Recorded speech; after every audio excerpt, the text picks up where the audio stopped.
mi? Жақсы. Так, оқушылар, кітап-дәптерді ашамыз. Бүгінгі күннің жадын жазамыз. Бүгінгі тақырып жазайық. Бүгінгі тақырып бізде комбинаторика формулалары қолданып есептер шығару. Алдыңғы сабақтарда біздер комбинаторикамен таныстық, формулалармен соған бүгін есептер шығарамыз.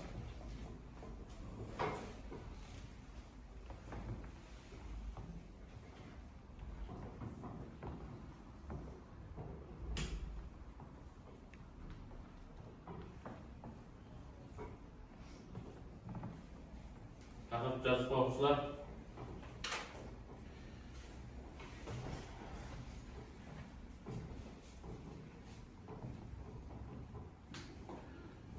Тақырыбымыздың мақсатымен танысайық. Тақырыптың мақсаты, сабақтың мақсаты қайталанбайтын орналастыру, алмастыру және теру формулаларын есептер шығаруда қолдану. Яғни үйренген формулаларымызды бүгін есептер шығаруда, яғни қолданып, әртүрлі формулаларды қолданып есептер шығарамыз.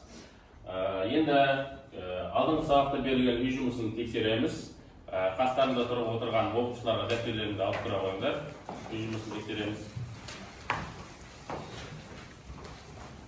Ауыстырамыз. Алдыңғы сабақта сіздерге 3 үй жұмысы берілді. Бірінші, екінші, үшінші есеп. Тексереміз. Жауаптар мына жерде тұр.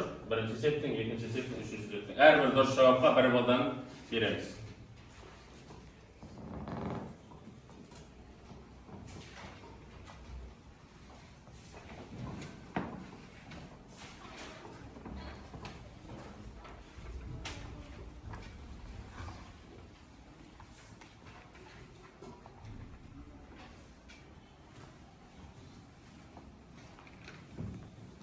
Есеп болып бар.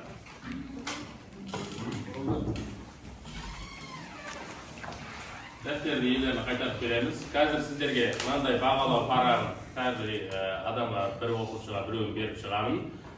Үй жұмыстан алған балдарыңыз, яғни каждый есепке бір-бір балдар берілді.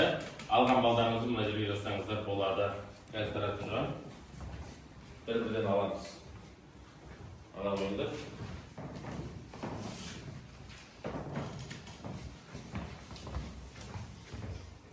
Бірден таратып аламын.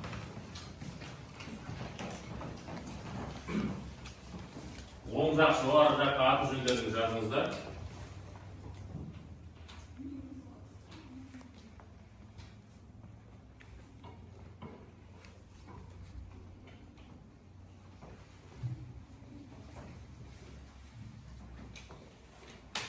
Үй жұмысынан алған балдарыңызды бағалау парағына жазамыз. Максимальный балл 3. Яғни 3 есепті дұрыс болса 3 бал аламыз, 2 есеп 2, 1 есеп болса 1. Бағалауды аяқтадық па? Әрі қарай жалғастырайық. Енді тақырыбымызды ашу мақсатында біздер осында миға шабуыл тапсырмасын орындайық. Бұл жерде барымыз орындап барайық. Бұл жерде тапсырма былай. Әлиханның 2 жейдесі, 3 галстук және 4 шұлығы бар. Ол қанша әдіспен киіне алады дейді. Оқушылар енді біздер білген формулаларымызды, білген ақпараттарымызды өмірде пайдаланып көреміз ғой, яғни біздер осы арқылы күнде әртүрлі болып киініп жүре аламыз. Сонда 2 жейде, 3 галстук, 4 шұлық арқылы күнде неше рет, яғни неше күн ауыстырып кие алады дейді. Бұл есепті қалай шығарамыз? Жауап беретін оқушылар бар ма? Айта ғой? Үшеуін бір-біріне көбейтеміз. Сонда жауап неше болады? Келсеңіз бе? Дұрыс па, яғни барлығын үшеуіне көбейтеміз. Себебі бұл жерде бір жейде 3 галстукпен тұрып шығады, және тағы бір жейде 4 шұлықпен де ауыстырып кие беруге болады. Түсіндік қой? Бұндай есептер шығарғанда формула қолданып отырудың қажет жоқ. Үшеуін бір-біріне көбейтіп жібереміз. Келесі сұраққа назар аударамыз. Сұрақ былай. Ыдыста 5 алма, 3 алмұрт бар. Айша осы жемістердің ішінен біреуін неше тәсілмен таңдап алуына болады дейді. Сұраққа мұқият мән беріңдер. Яғни бізде 5 алма мен 3 алмұрт бар. Соның тек қана біреуін алу керек. Оны қалай шығарамыз? Кім жауап береді? Айтар? 5 пен 3-ті бір-біріне көбейтеміз. Жауабы қанша болады сонда? 15. Жауабы 15. Дұрыс. Келісесіздер ме? Дұрыс па? Молодец. Келесі сұраққа қараймыз. Сұрақ былай. А қаласынан Б қаласына автобуспен 4 пойызбен 2 ұшақпен жетуге болады. А қаласынан Б қаласына неше тәсілмен жетуге болады дейді. Яғни осындай есептер келсе, комбинаторика есептер көбінесе мәтінге әрбір сөзіне мән беріп, мұқият тыңдаңдар. Бұл жерде қала екеу, А және Б қаласы. Бірақ бұл жерде автобуспен баруға болады, пойызбен баруға болады және ұшақпен баруға болады. Бұл жерде 5 автобус деген автобустың түрлерін көрсетеді. Түсіндік қой, сонда неше әдіспен бара алады дейді. Бұны қалай шығарамыз? Барлығын бір-біріне көбейтеміз. Жауабын кім айтады? Айтамын жол. Жауабы қарым. Оны қалай шығардың? Үшеуін бір-біріне көбейттік. Молодец. Әрі қарай жалғастырайық. Енді өткен тақырыпты бір қайталап жіберейік. Яғни біздер өткен сабақта комбинаторика тақырыбын өттік. Комбинаторика латын тілінен аударғанда біріктіру, сәйкестендіру дейтін мағынаны білдіреді. Енді комбинаториканың 3 формуласымен таныстырдым. Яғни алмастыру, орналастыру, теру. Соны бір қайталап жіберейік. Мына жерде алмастыру P-N әрпімен белгіленеді. Яғни N саны бар болсын дейді. Яғни N элементтен құралған жиыннан N элементті қалай таңдап аламыз дейді. Бұның ерекшелігі бізге N элемент, яғни 4 элемент берсе, экспериментке барлық элементте қатысады. Оның формуласы Pn тең болады N факториал. Түсіндік па да? Енді келесі бізде орналастырудың формуласы ANK деп беріледі. Орналастырудың ерекшелігі бұл жерде 5 элемент болса, соның 2-ін алады. Нешеуі қалады? 3-і қалады. Яғни бұл жерде таңдап алу керек. Енді бұны қай кезде қолданамыз? Яғни орналастырудың формуласы реті маңызды болса қолданасыздар. Мысалы, реті маңызды дегеніміз, мысалы 5 адам жұмысқа келіп отыр, соның ішінен директор мен оның орынбасарын таңдап алу әдістері. Түсіндік қой, яғни ол жерде орны маңызды.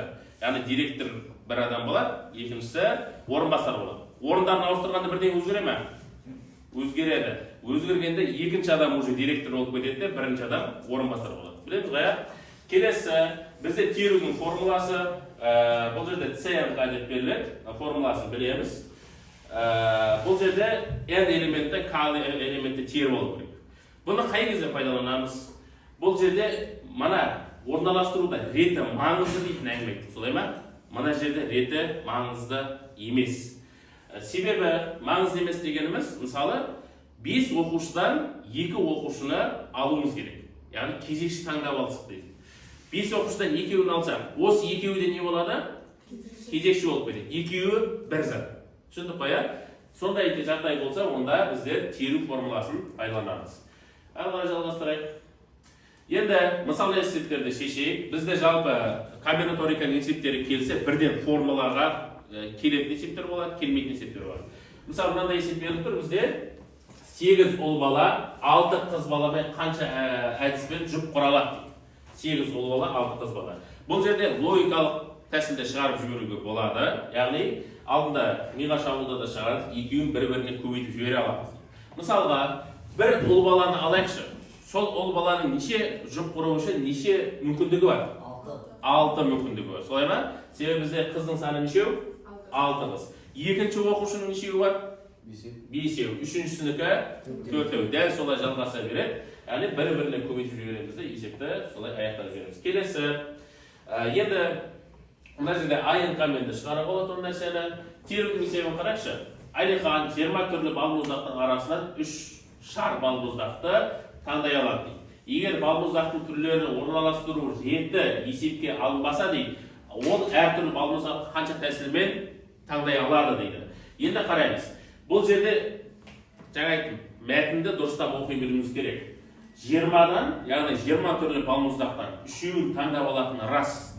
Бірақ мына жерде қандай сөз тұр? Олардың орналасу реті есепке алынбасын деп тұр ма? Значит, оның реті маңызды емес. Ондай болатынызда қандай формула қолданамыз?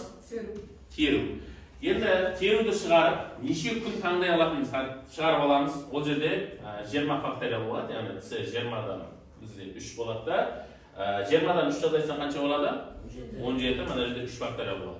Оны есептеп қарағанда 1440 дейді. Бірақ соңында мынандай сұрақ тұр. Егер Әлихан күн сайын қайталамай әртүрлі 3 шара алатын болса, 3 балмұздақ күн сайын. Мына жерде 1140 мүмкіндігі бар екенін есептедік. күнне біреуін алғанда нешеу шығатынын есептеу үшін. Жалпы бізде неше күн бар? 365. Яғни біздер мүмкіндік санын нешеге бөлеміз? 365-ке. Сонда неше жыл таңдайды екен? 3-1, яғни 3 жылдан астам уақыт әртүрлі балмұздақты таңдап жей алады екен. Түсіндік қой? Так, келесі. Енді мысал есептерді қарастырайық. Сыйлыққа арналған 10 түрлі кітаптың ішінен 4 кітап таңдаудың неше әдісі бар? Қалай ойлайсыңдар? Қандай формула? Теру. Енді астына қарайын, бұл жерде теру. Себебі әртүрлі кітап дегенімен кітаптың реті маңызды дейтін сөз жоқ. Солай ма? Маңызды емес, сондықтан терумен шығарамыз. Терудің формуласын салғанда бізде 210 дейтін нәрсе шығады екен. Келесі мысалды қараймыз. 0, 1, 2, 3, 4, 5 цифрларын қолданып неше түрлі 3 орынды сан жазуға болады дейді. 3 орынды деген қандай сан? 3 таңбалы сан. Ондай болатын болса, мына шешуіне мән беріп қараймыз. Санның бірінші цифр ретінде кез келген цифр таңдай алатын болса, яғни 0-ден басқа. Бірінші цифр неге 0 бола алмайды? 3 таңбалы санды. Себебі айта ғой. Ол оны көбейтсең 0-ге теңейді. Жоқ, олай емес. 3 таңбалы санның бірінші цифр неге 0 бола алмайды? Тұр. Себебі мысалы 0-11 деген сан болуы мүмкін ба? Жоқ. 0-11 деген қандай болады? Неше таңбалы сан болып кетеді? 2 таңбалы. Бізге неше таңбалы керек болып тұр? 3 таңбалы. Демек бұл бізде маңыздысы бұл жерде проблема. 0-ді қоюға болмайды бірінші қылып. Қалғандарын қоя бересің деген сөз. Онда сонымен санның бірінші цифрын таңдаудың 5 тәсілі бар. Яғни бірінші цифрын таңдаудың неше тәсілі бар? 5 тәсіл. Себебі қандай санды алмайсың? 0-ді алуға болмайды. Қалған сандардың саны нешеу? 5-еу. Значит, бірінші санның 5 тәсілі бар дейді. Ал енді екінші және үшінші цифрларды таңдаудың қанша тәсілі бар? 6. Сонда не істейміз? 5 көбейту 6 көбейту 6, яғни бұл жерде логикалық шешімді тауып аламыздар. Барлығы 180 тәсілмен шығаруға болады екен. Келесі бірінші және екінші цифрларды 5 тәсілмен таңдай алатын болсақ, үшінші, төртінші тәсілмен барлығы 100 сан болады дейді. Так, ары қарай шығайық. Мына жерде бір есепті әртүрлі тәсілдермен шығарып көрсетті. Мысалы, зертханалық торда 8 ақ қоян, 7 қоңыр қоян бар дейді. Яғни қоянның 2 түрі бейнеленген. Торда 5 қоян таңдап алудың неше тәсілі бар? Енді бірінші сұраққа мән беріп қараймыз. Олар кез келген түсте бола алады дейді. Кез келген түсте. Бұл теру. Реті маңызды емес. Кез келген түс деп тұр ғой, солай ма? Келесі екінші сұраққа мән береміз. Біріншісінің шешімін мән беріп қараймыз. 15-тен 5-еуін таңдап алдық. Сол жерде жауап неше болды? 303 болды. Екіншісі, олардың 3-еуі ақ, ал 2-еуі қоңыр болу керек дейді. Бұл жерде уже не қойды? Ереже қойып шықты. Бізде 3 ағын таңдап алу керек. Барлығы неше ақ бар? 8. Сонда теру кезінде қандай жазамыз? С 8-ден 3-еуін аламыз. Не қараймыз? Бірінші, 3-еуін таңдаған кезде 8-ден 3 болады. Одан кейін қоңыр қоян нешеу? Оның нешеуін алып тұр? 2. Значит, формула қалай қолданамыз? С 7-ден 2. Енді екеуін де таңдау әдісін таңдау үшін С 7-ден 3 пен С 7-ден 2 бір-біріне көбейтіп жібереміз. Бұны есептеу қиын болып жатса, жеке-жеке есептеп, екеуінен шыққан санды бір-біріне көбейтіп жіберсеңіз дәл сондай мағына шығады. Қанша түрі болатын бар екен? Иә. Келесі үшінші сұраққа мән береміз. Барлық 5 қоян ақ түсті болу ықтималдығын тауып дейді. Барлығы 5 қоян болу үшін мынандай ереже болу керек. 8 элементтің 5-еуін теріп алу керек. Ақ қоян болу керек деп тұр. Ағы нешеу? 8. Бұл жерде бұл тапсырма сіздерге артық ақпаратты алып тастау. Яғни сіздерге 7 қоян туралы сұралмай тұр. Сіздерге не керек? 8 ақ қоянның нешеуін алу керек болады? 5-еу. Сонда 8-ден 5 есесінде есептеп қараған кезде 56 дейтін бізде мән шығады. Төртінші сұрақты оқимыз. Барлық 5 қоян бір түсті болу керек дейді. Барлық 5 қоян. Енді барлығы бізде мына жерде 7-ден 5 деп аламыз. Себебі бір түсті, қоңыр түсті дегеніміз қоңыр 7 қоян. Яғни төртінші есепте біз 7-ден 5 деп аламыз. Содан кейін есепті шығарамыз. Бірінші мысалы қараңыз. Үшіншісінде ақ қоянды есептеп алдым. Одан кейін мына жерде қоңыр қоянды есептеп аламыз да, сосын бір-біріне не істейміз оларды? Қосамыз. Сол кезде бірдей түс шығу ықтималдықтар комбинаторикасы шығады. Ары қарай жалғастырайық. Енді тапсырмаларды орындаймыз. Бұл жерде сіздерге деңгейлік тапсырмалар берілген, дәптерлеріңізді ашып, тапсырманы орындай алыңыздар. Мәтіндік есеп. Мәтіндік есептермен жұмыс жасау үшін мәтінді асықпай мұқият оқыңдар. Оқушылар мына жеке тапсырманы орындамастан талқылап жіберейік.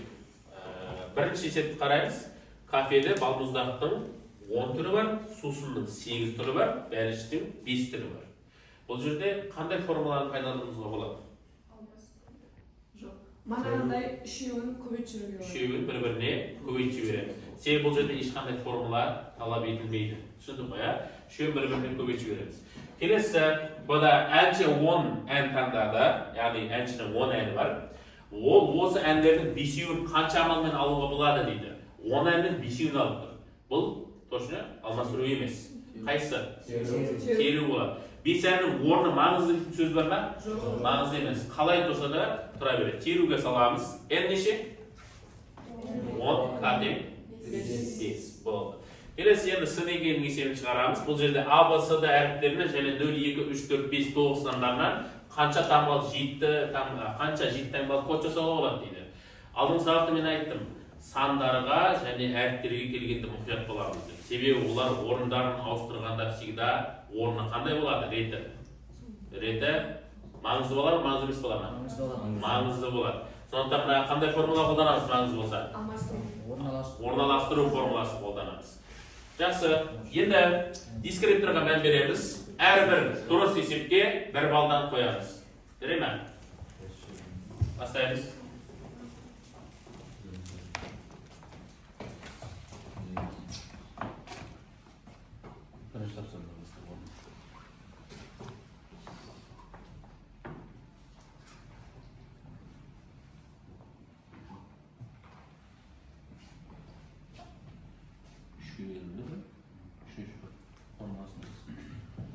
Орналастырудың формуласына саламыз.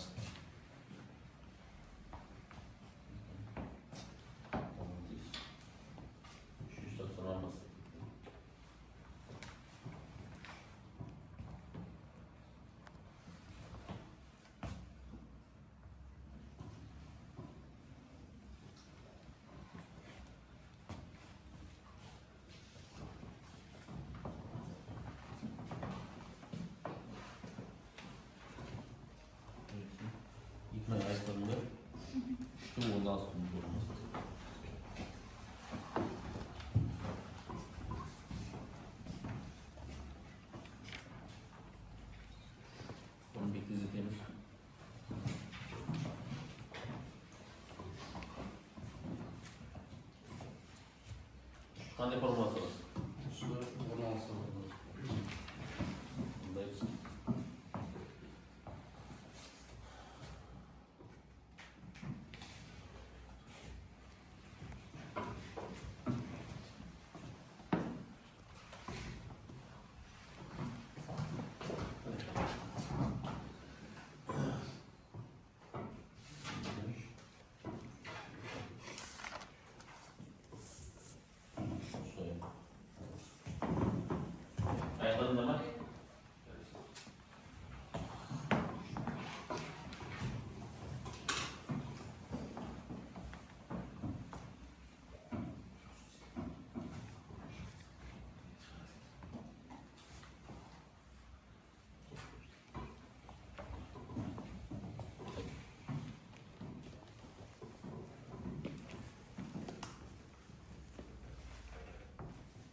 Так, оқушылар аяқтаған болсақ, тексереміз. Аяқтадыққа бағымыз, бірінші сәтте жаңа не істейміз деді? Барлық бір-біріне көбейтіп. Жауабы қанша болады? 400. Бұл есепті дұрыс оқушылар 1 балды қоймаңыздар.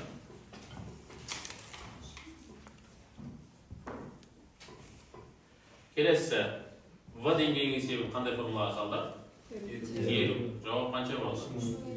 3200. Дұрыс болса бір жауап белгілейміз.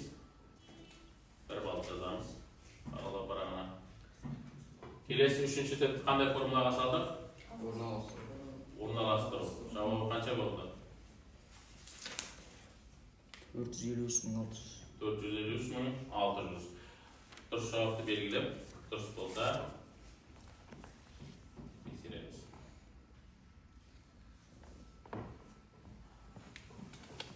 Бағалау парағына балдарды қойдық па? Жарайды. Ендеше келесі тапсырмаға көшеміз. Жалпы бұл тапсырмадан сіздер үйренгеніңіз қай кезде қандай формуланы қолдану керек. Түсінікті ғой? Комбинаторика екенде кез келген теруді алмастыру формуласын салып жіберуге болмайды. Оны бірінші шешу керек. Қандай формулаға салуымыз керек. Кезеленесек солай шығарамыз. Так, келесі бізде жұптық жұмыс. Оң жағындағы оқушыларына жұп құрап орындай аласыздар. Бұл жерде сіздерге 3 тапсырма берілген. Әрбір дұрыс жауапқа 2 балдан 4 тапсырма берілген. Енді бұл жерде жұппен өздерің тезін бола ма, орналастыру бола ма, алмастыру бола ма, өздерің жұппен орындап шешесіздер. Бірінші тапсырмадан бастап шығарыңдар.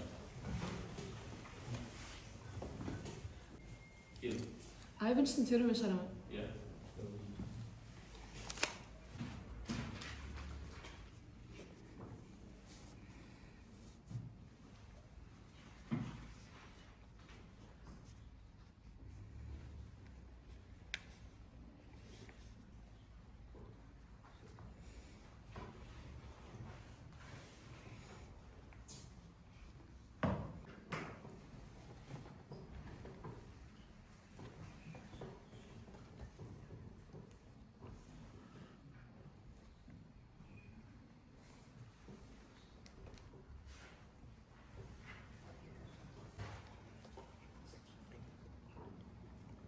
орналастыру. Алмастыру. 412.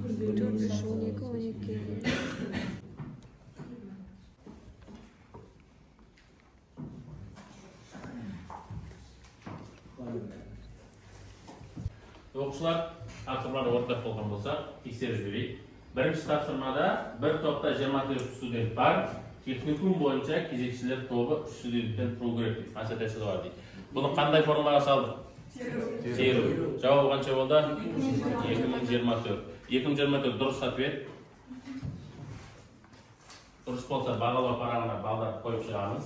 Келесі есепті оқимыз. Құрамында 3 адамнан тұратын емтихан қабылдау мүшелері 10 оқытушыдан қанша тәсілмен таңдауға болады дейді. Яғни бұл жерде 10 адаммен жүйе таңдап отыр. 3. Қандай формула? Теру формуласы болды. Жауап қанша болды? 20. Дұрыс. Дұрыс таңдаған болсаңдар, бағалау парағына балды қоямыз. Келесі тапсырма. Қызыл, қара, көк, жасыл шарларды бір қатарға қанша әдіспен қоюға болады дейді. Бұл қандай формула? Алмастыру формуласы. Формула қандай? P, R факториал. R-ні оны неше қоясың?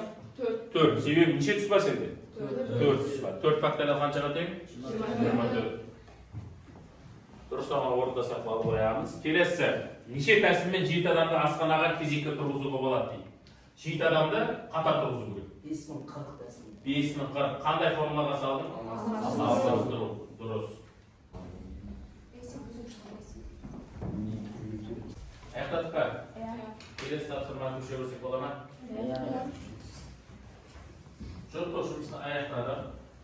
Келесі енді топтық жұмысты орындаймыз. Ұялы телефондарыңызды шығарып, тақтада көрсетілген QR кодты сканерлеп алыңыздар.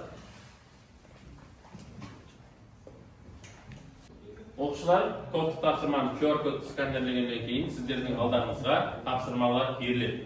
Тапсырмаларды орындау барысында бірінші есепті орындайсыздар.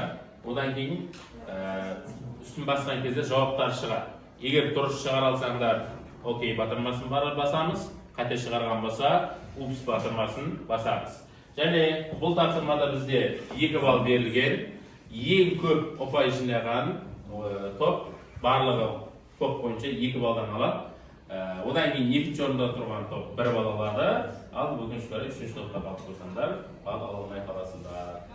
Оқушылар, топтық тапсырма бойынша сұрақтарыңыз бар ма? Комбинаторика сөзінің әріптерін қайталамай, қанша түрлі төрт әріптен тұратын сөз құрастыруға болады. Осы есепті орналастыру тәсілімен шығарамыз ба? Иә, орналастыру тәсілі. Себебі оның маңызды болады. Екінші жолмен.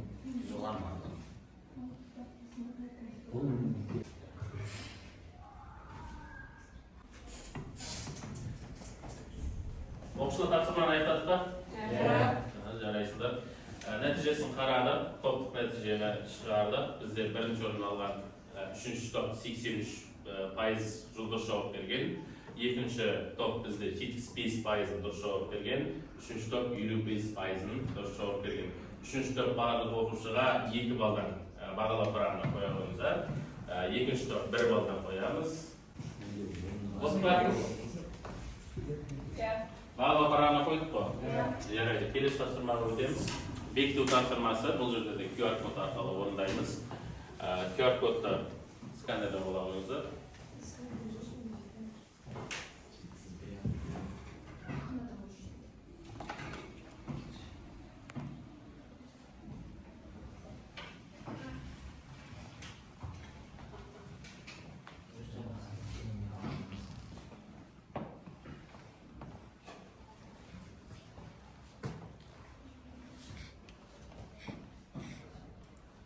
Барлығымыз ашалдық па?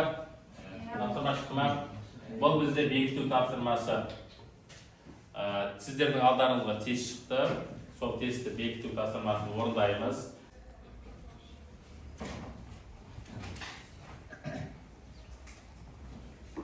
Тесттерді оқушылар барлық тестте бір дұрыс жауап.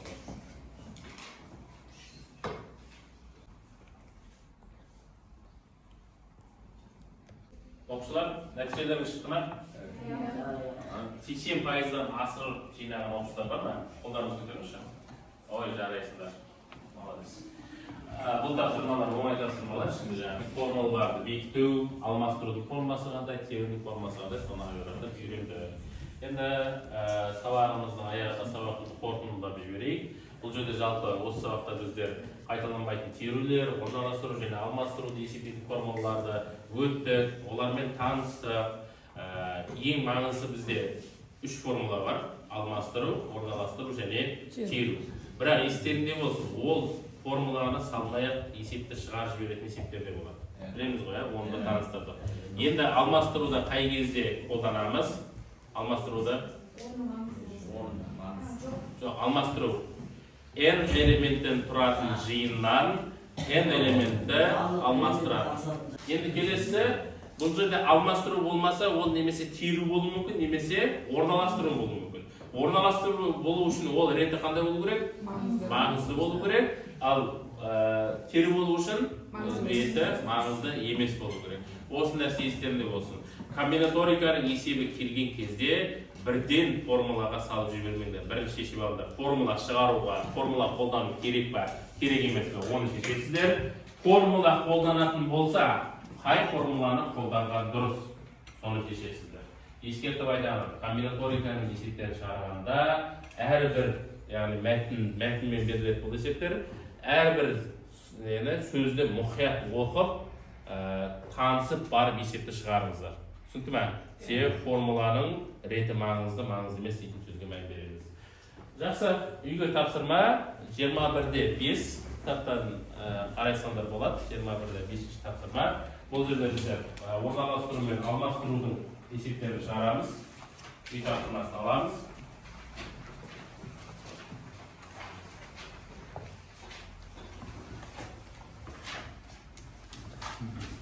Үй тапсырмасы жазып бар. Жарайсыңдар. Енді бағалау парақтарын аты жөндерін жазыңыздар ғой, ә? Балдарыңыз жазыңыздар. Жинақ партаның шетіне қоя қойыңыздар. Осы бағалау парағында балдарды, яғни 85%-дан асыратын болсаңыздар, 5 аласыздар. 60 пен 80-нің арасында алатын болса 4 аласыздар. Жалпы бағаларыңыз электронды журналға қойылады. Жарайды оқушылар, сонымен сабақты аяқтаймыз. Сау болыңыздар.